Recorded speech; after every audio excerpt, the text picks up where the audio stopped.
کی جماعت ہے، عید کے موقع پہ الحمدللہ اللہ نے سب کو نوازا ہے، سب اچھے کپڑے پہنتے ہیں، خوشی مناتے ہیں، لیکن میرے بھائی اور دوستو خوشی کا یہ مطلب نہیں ہے کہ شریعت کا گلا گھونٹ دیا جائے، خوشی کا یہ مطلب نہیں ہے کہ اللہ کے احکامات کو پامال کیا جائے، خوشی کا یہ مطلب نہیں ہے کہ غیروں کی تہذیب، غیروں کا طور طریقہ اپنایا جائے۔ ابھی آپ دیکھ لیں عید کی تیاری چل رہی ہے، ہمارے نوجوانوں کے سروں کو آپ دیکھ لیں، شیطانوں کی طریقے سے، ابلیس کی طریقے سے سور اور کتے کٹ سٹائل کٹوا کر کے یہ پہلے سے بیٹھے ہوئے ہیں، یہ عید کی تیاری چل رہی ہے۔ فی ذالک فلیتنافس المتنافسون وفی ذالک فلیتنافس المتنافسون وفی ذالک فلیتنافس المتنافسون وفی ذالک فلیتنافس المتنافسون۔ اللہ فرما رہا ہے کہ میرے بندو تم دنیا کے اندر کمپٹیشن بہت کرتے ہو، مقابلہ بہت کرتے ہو، تمہارا بھائی تم سے مال کے مقابلے میں، زمین جائیداد کے معاملے میں، بزنس کے معاملے میں، کاروبار کے معاملے میں تم سے آگے نہ بڑھ جائے، تم انتھک کوشش کرتے ہو کہ اپنے بھائی کو، اپنے پڑوسی کو، اپنے رشتہ داروں کو، اپنے گاؤں کے لوگوں کو تم نیچا دکھاؤ۔ زمین سب سے زیادہ اگر ہو تمہارے پاس ہو، مال و دولت، بینک بیلنس سب سے زیادہ تمہارے پاس ہونا چاہیے، مکانات سب سے زیادہ تمہارے پاس ہونے چاہیے۔ اللہ نے فرمایا دنیا کے لیے کمپٹیشن کرتے ہو، دنیا کے لیے بھاگ دوڑ کرتے ہو، دنیا کے لیے مقابلہ کرتے ہو، دنیا کے لیے مسابقہ کرتے ہو۔ وفی ذالک فلیتنافس المتنافسون۔ مر جاؤ گے زمینیں یہی رہ جائیں گی، مکانات یہی رہ جائیں گے، بچے یہی رہ جائیں گے، سارے کاروبار یہی رہ جائیں گے، دنیا کی ساری نعمتیں، دنیا کی ساری دولت سب یہی رہ جائے گی، دو گز زمین میں دفن کر دیے جاؤ گے۔ وفی ذالک فلیتنافس المتنافسون۔ اپنے آپ کو عقل مند کہتے ہو، ہوشیار کہتے ہو، چالاک کہتے ہو، تو دانائی کی بات تو یہ ہوگی، عقل مندی کی بات تو یہ ہوگی، ہوشیاری کی بات تو یہ ہوگی۔ وفی ذالک فلیتنافس المتنافسون۔ اس جنت کو پانے کے لیے سابقوا الی مغفرۃ من ربکم وجنہ، جنت کو پانے کے لیے مسابقہ کرو۔ تمہارا بھائی اگر رمضان کے مہینے میں ایک مرتبہ قرآن ختم کر رہا ہے تو ایک مومن کی پہچان تو یہ ہونی چاہیے، ایک اللہ والے کی شان تو یہ ہونی چاہیے کہ اس نے ایک مرتبہ ختم کیا، میں 2 مرتبہ ختم کروں گا۔ میرا بھائی اللہ کے راستے میں 100 دے رہا ہے، میں 1000 دوں گا۔ میرا بھائی اگر 10 رکعت نفل پڑھ رہا ہے، میں 20 رکعت پڑھوں گا۔ وفی ذالک فلیتنافس المتنافسون۔ ان الابرار لفی نعیم علی الارائک ينظرون تعرف فی وجوہہم نظرۃ النعیم یسقون من رحیق مختوم ختامہ مسک وفی ذالک فلیتنافس المتنافسون۔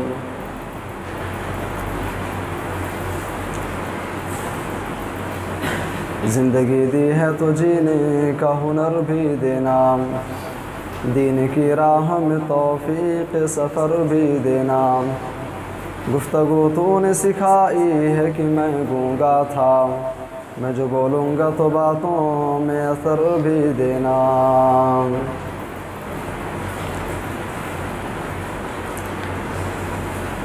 محترم حاضرین جمعہ، دینی ملی بھائیوں، بزرگوں، نوجوان ساتھیوں،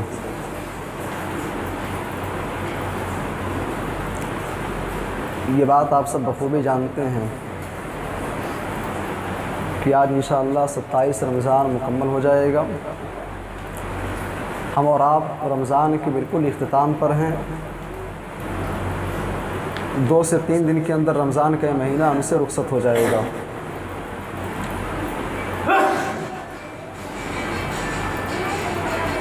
میرے بھائی اور دوستو، ان آنے والے 2-3 دن کے اندر پوری دنیا کے مسلمان کچھ اعمال انجام دیتے ہیں،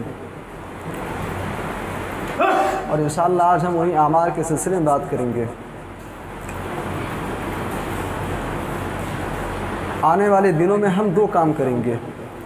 پہلا کام یہ کہ ہم فطرہ نکالیں گے، جس کو صدقہ فطر کہتے ہیں، زکوٰۃ الفطر بھی بولتے ہیں، فطرہ بھی اسے بولا جاتا ہے۔ اور دوسرا عمل یہ ہے کہ ہم عید کی نماز ادا کریں گے۔ تو آج ہم جس موضوع پر بات کریں گے عنوان یہ ہے کہ صدقہ فطر اور عید کے 20 مسائل، 10 مسائل صدقہ فطر کے حوالے سے، 10 مسائل عید کے حوالے سے۔ میرے بھائی اور دوستو، لیکن اس سے پہلے آئیے قرآن حکیم کا 30واں پارہ سورہ مطففین کی چند آیتیں میں نے آپ کے سامنے پڑھی ہیں، ان آیات کا ترجمہ کر لیتے ہیں اور اس کے بعد پھر آگے بات کرتے ہیں۔ اللہ تبارک و تعالیٰ نے فرمایا کہ ان الابرار لفی نعیم، فرمایا کہ اس دنیا کے اندر 60 سالہ 70 سالہ زندگی کے اندر انسان اگر اچھے کام کرتا ہے، نیک کام کرتا ہے، اطاعت الہی کو انجام دیتا ہے، اللہ اور اس کے رسول کی بتائے ہوئے تعلیمات کے مطابق زندگی گزارتا ہے، تو اللہ نے فرمایا کہ ایسا انسان نیک ہے اور ایسے نیک لوگوں کا ٹھکانہ جنت ہے۔ اور جنتی لوگ فرمایا کہ ان الابرار لفی نعیم، جنتی نعمتوں میں ہوں گے۔ بھائی دل میں جو چاہے گا، دل میں جو تمنا پیدا ہوگی، کھانے کی پینے کی جو بھی خواہش پیدا ہوگی جنت کے اندر، جنتیوں کو فوری طور پہ پورا کر دیا جائے گا۔ ان الابرار لفی نعیم، ایسی نعمتوں میں ہوں گے کہ جنت میں داخل کرنے کے بعد ایک اعلان کر دیا جائے گا، ایک لاسٹ اناؤنسمنٹ ہوگا، ایک آخری اعلان کر دیا جائے گا، یا اہل الجنہ خلود لا موت، اے جنتیوں اس سے بڑی نعمت اور کیا چاہیے، تم جاؤ ہمیشہ ہمیشہ تم کو جنت ہی کے اندر رہنا ہے، اب یہاں سے تم کو نکلنا نہیں ہے، تمہارا ہمیشہ ہمیشہ کا ٹھکانہ جنت ہے۔ اور آگے اللہ نے فرمایا کہ علی الارائک ینظرون، یہ جنتی لوگ جو ہوں گے یہ آرائک پر بیٹھے ہوں گے۔ یہ آرائک کیا چیز ہے؟ آرائک کہتے ہیں یہ اریکتن کی جمع ہے، اور اریکہ بولتے ہیں ایسی چارپائی کو، ایسے تخت کو بولتے ہیں جس کو خوب سجایا گیا ہو، خوب اس کو سجا دیا گیا ہو اور اس کے اوپر سے ایک سائبان ہو۔ یہ جنتی لوگ اس پر بیٹھے ہوں گے، ینظرون، جنت کی نعمتوں کا، اللہ تبارک و تعالیٰ کی انعامات کا مشاہدہ کر رہے ہوں گے، اور بعض مفسرین لکھتے ہیں کہ وہ اللہ کی طرف دیکھ رہے ہوں گے۔ تعرف فی وجوہہم نظرۃ النعیم، اللہ نے فرمایا کہ دنیا کے اندر ایک انسان خوشحال رہتا ہے تو خوشحالی کے آثار اس کے کپڑوں سے ظاہر ہوتے ہیں۔ بھائی کپڑا اچھا پہن رہا ہے خوشحال ہے، کھانا اچھا کھا رہا ہے خوشحال ہے، صحت و تندرستی اللہ نے عطا کی ہے، چین و سکون کی زندگی گزار رہا ہے، اس کا مطلب یہ کہ انسان بڑا خوشحال ہے۔ اللہ نے فرمایا کہ جنتیوں کو بھی تم دیکھو گے، تعرف فی وجوہہم نظرۃ النعیم، ان کے چہروں سے تر و تازگی کے آثار ظاہر ہوں گے۔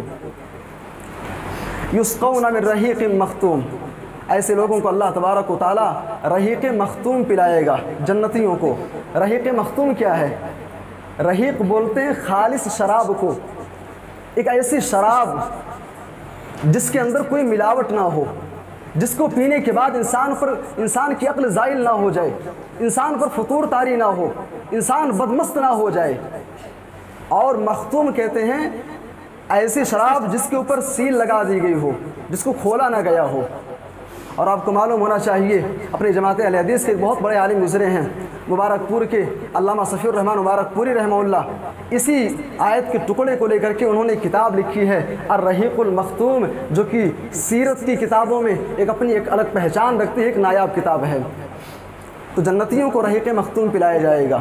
اور ایک بات آپ کو بتاتا چلوں، اگر آپ چاہتے ہیں کہ آپ کو بھی رحیق مختوم پلایا جائے، پیارے نبی نے ایک بڑا پیارا عمل بتلایا ہے کہ انسان اگر چاہتا ہے کہ اللہ تبارک و تعالیٰ کل قیامت کے دن جنت کے اندر اسے رحیق مختوم پلائے، تو فرمائے کہ ایسے انسان کو چاہیے کہ دنیا کے اندر پیاسوں کا خیال رکھے، کوئی پیاسا ہے اسے پانی پلاؤ، اللہ تبارک و تعالیٰ قیامت کے دن آپ کو جنت کے اندر رحیق مختوم پلائے گا۔ تو اللہ نے فرمایا کہ یسقون من رحیق مختوم ختامہ مسک، بھائی دنیا کی شراب کے اندر بدبو ہوتی ہے، لیکن اللہ کے یہاں جو شراب ہے وہ نہایت ہی خوشبودار ہوگی۔ اور جو بات میں کہنا چاہتا ہوں ان آیات کے سلسلے میں، وفی ذالک فلیتنافس المتنافسون، وفی ذالک فلیتنافس المتنافسون، وفی ذالک فلیتنافس المتنافسون، وفی ذالک فلیتنافس المتنافسون۔ اللہ فرما رہا ہے کہ میرے بندو تم دنیا کے اندر کمپٹیشن بہت کرتے ہو، مقابلہ بہت کرتے ہو، تمہارا بھائی تم سے مال کے مقابلے میں، زمین جائیداد کے معاملے میں، بزنس کے معاملے میں، کاروبار کے معاملے میں تم سے آگے نہ بڑھ جائے۔ تم انتھک کوشش کرتے ہو کہ اپنے بھائی کو، اپنے پڑوسی کو، اپنے رشتہ داروں کو،